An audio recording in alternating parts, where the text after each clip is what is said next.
कबीर महाराज ह्या बंगल्याचं वर्णन यथोचित करतात। बंगला खूब बनाया भी, अंदर नारायण सोया भी। इस बंगले को दरवाजे कितने, सिर्फ हमें ये बताओ। कबीर महाराज कहते इस बंगले को 10 दरवाजे, बीच पवन का खंबा। अगर ये न होगा पवन का खंबा तो आदमी हो जाएगा लंबा। विठ्ठला विठ्ठला विठ्ठला विठ्ठला विठ्ठला। आता मला वेळ माझ्याकडे कमी आहे। 5 वायूच्या आश्रयानं आपलं शरीर रूपी ही इमारत उभी आहे। पंच प्राण ज्याला म्हणतात, प्राणाय नमः, अपानाय नमः, व्यानाय नमः, समानाय नमः, उदानाय नमः, पंच प्राणाय नमः। ह्याला आपल्याला पूजेमध्ये ह्या प्राणांना नमन करावं लागतं। 5 उपवायू आहेत, नाग, कुर्म, कृकल, देवदत्त आणि धनंजय। हे पंच उपवायू आहेत।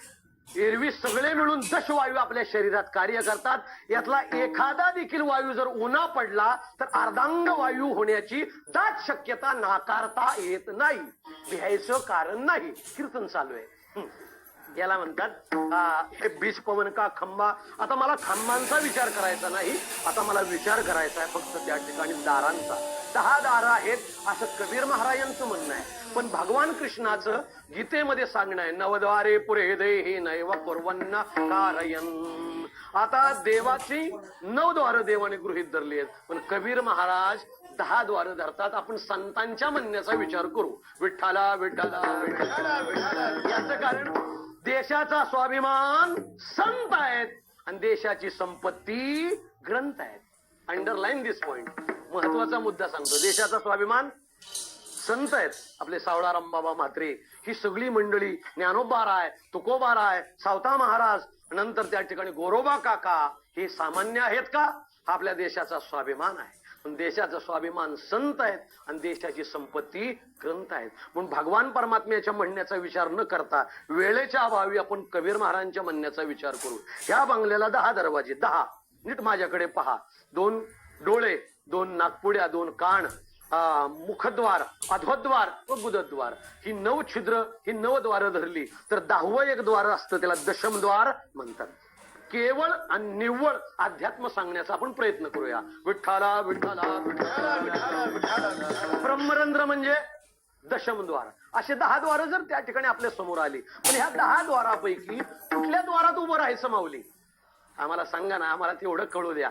त्यावेळेस ज्ञानोबाराय म्हणतात, अरे ही 10ही द्वार ही दशेंद्रिय दृश्य आहे आणि भगवान परमात्मा अदृश्य आहे। तो डोळ्यानं गोचर होत नाही ना, तो डोळ्यानं गोचर होत नाही। ते तर मनाची नखी न लगे, ते मनाची बुद्धी तिथे त्या ठिकाणी मनाची नखी न लगे। विठ्ठल विठ्ठल।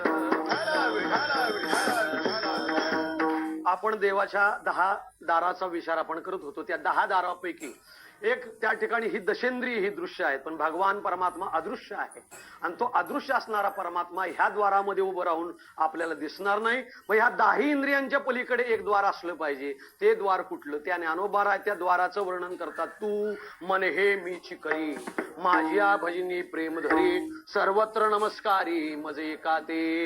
यालाच मनुस्मृतीमध्ये मनू महाराज, मनू ऋषी अनुमोदन देतात। बाबा रे, तुझ्या उद्धार करायचा आहे ना, तुला मोक्ष प्राप्त करायचा आहे ना, एकच सबळ असणारा एक श्लोकाचं प्रमाण देतो आणि मी विठोबा रखुमाईचं भजन घेतो। अत्यंत गोड प्रमाण आहे की मोक्ष कसा प्राप्त होतो। आणि मनुस्मृतीमध्ये मनू महाराज म्हणतात, मनयो मनुष्यानाम कारणम बंध मोक्षयो।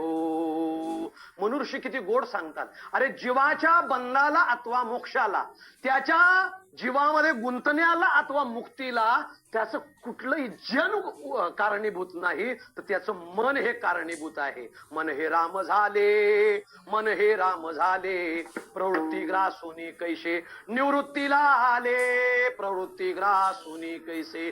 प्रवृत्तीतून निवृत्तीला जाणं म्हणजे बंधातून मोक्षाला जाणं, आणि बंधातून मोक्षाला जाणं म्हणजेच मुक्ती प्राप्त होणं। तेने मुक्तीचारी साधी, तेने मुक्तीचारी साधी, तेने मुक्तीचारी साधी।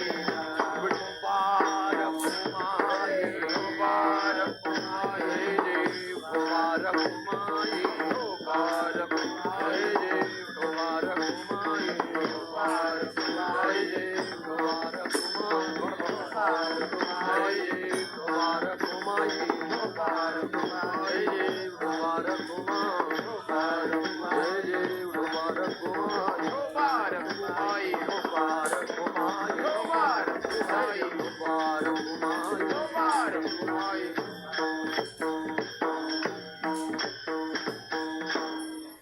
अभंगाच्या पहिल्या चरणाचा यथामती यथावकाश आपण विचार करण्याचा प्रयत्न केला.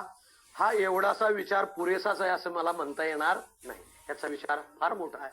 अरे स्वानंद सुखनिवासी गुरुवर्य गुरुनाम गुरु धुण्णा महाराज देगलूरकर यांनी फार मोठे चिंतन केले. देवाचं द्वार म्हणजे नेमकं काय आहे, देवाच्या द्वारांच्या साधनांचाही त्या ठिकाणी उल्लेख बराच केलाय. पण आपल्याला वेळेची फार मर्यादा आहे म्हणून आपल्या अभंगाचं पहिलं चरण आपण विचार करून ते त्या ठिकाणी संपून टाकलेलं आहे. देवाच्या द्वारी उभा क्षणभरी. आता एक क्षणाचा क्षणभरच विचार करूया. विठाला विठाला विठाला विठाला. क्षणाचा क्षण म्हणजे नेमकं काय? एक क्षण परमार्थ करून आपलं भागतं का? आपल्याला त्या ठिकाणी मोक्ष प्राप्त होतो का? पण एका क्षणाचा विचार अशा प्रकारचा आहे. एक डोंगरे बापूंचं सुंदर विधान असायचं भागवतामध्ये की साधकानं आणि असणाऱ्या माता भगिनीने या विधानाचा विचार करावा आणि एवढं विधान घरी घेऊन जावा. ज्या माऊलीला, ज्या माता भगिनीला संसार करायचा आहे तिने आपल्या संसारातला एक कण देखील वाया जाता कामा नये. अन्न का कण और जीवन का क्षण. बहुत महत्व का वाक्य है. विठ्ठला विठ्ठला विठ्ठला विठ्ठला विठ्ठला विठ्ठला. अन्न का कण और जिंदगी का क्षण. वायाला नाही गेला पाहिजे असं डोंगरे बापूंचं म्हणणं असायचं. ज्या बिचाऱ्या माऊलीचं कण कण कण कण गोळा करून मन तयार होतं, ज्या माऊलीनं कण कण गोळा करून जो जिने संसार करते तीच खरी माऊली आहे. म्हणून त्या ठिकाणी कणाकणानं संसार होतो आणि क्षणाक्षणानं परमार्थ होतो. ज्या माऊलीचं त्या मुसळच केरात जात असेल तिचं बँकेत काय जात असेल? विठ्ठला विठ्ठला विठ्ठला विठ्ठला विठ्ठला. कणाकणाने संसार होतो आणि क्षणाक्षणानं परमार्थ होतो. म्हणून ज्ञानोबाराय म्हणतात उभा क्षणभरी. या क्षणभरी या शब्दाचा अर्थ आहे बाबा रे आपलं आयुष्य क्षणभर आहे महाराज. क्षणभराची देखील गॅरंटी देता येत नाही. क्या भरोसा है इस जिंदगी का, क्या भरोसा है इस जिंदगी का. साथ देती नहीं, साथ देती नहीं वो किसी का. क्या भरोसा है इस जिंदगी का, क्या भरोसा है इस जिंदगी का. जिंदगीचा काही भरोसा नाही. म्हणून वर्तमान काळात आलेला प्रत्येक क्षण आपण देवाच्या भजनी लावायचा. देवाच्या द्वारी उभा क्षणभरी तिने मुक्ती चारीसा दिल्या. मग ती मुक्ती प्राप्त झाल्यानंतर आपण भक्ती कशी करायची याचं वर्णन ज्ञानोबाराय दुसऱ्या चरणात करतात. हरिमुखे म्हणा, हरिमुखे म्हणा, पुण्याची गणना कोण करी. ज्या ज्ञानोबारायांनी मुक्ती व भक्तीचं एवढं उत्कृष्ट मार्गदर्शन शॉर्ट बट स्वीट मध्ये केलं त्या ज्ञानोबारायांना आपण काय देऊ शकतो? 2 हस्तक व 1 मस्तक. ज्ञानेश्वर माऊली, माऊली ज्ञानेश्वर माऊली, ज्ञानेश्वर माऊली, माऊली.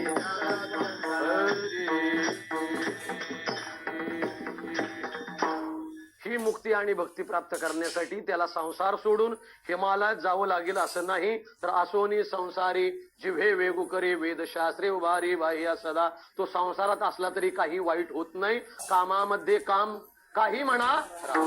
एक इंग्लिश मध्ये सुंदर म्हण आहे, your duty is your beauty. तुमचं काम, त्या कामातच शोधा राम, त्याला अंती मिळेल आराम. जो कामात करतो आराम तो असतो हराम. म्हणून असोनी संसारी जिव्हे वेगू करी वेदशास्त्रे उभारी बाह्य सदा. वेदांनी देखील बाह्य उभारून आपल्याला अनुमती दिली. पण महाराज आम्हाला हे सांगा की हे ग्रंथाचा पुरावा आम्हाला नको, आम्हाला एखाद्या संताचा पुरावा द्या. Who is the witness of this fact. त्या वस्तुस्थितीला कोण विटनेस आहे? त्या साक्षीदाराचं नाव काय? त्या साक्षीदाराचं नाव ज्ञानोबाराय. अभंगाच्या शेवटच्या ज्ञानदेवा म्हणे व्यासाची आसुना, ज्ञानदेवा म्हणे व्यासाची आसुना, ज्ञानदेवा म्हणे व्यासाची आसुना, ज्ञानदेवा म्हणे व्यासाची आसुना. सारखे कारण पांडवघरी, सारखे कारण पांडवघरी. हरिमुखे म्हणा, हरिमुखे म्हणा, हरिमुखे म्हणा, हरिमुखे म्हणा. सारखी करण पांडवघरी, सारखी करण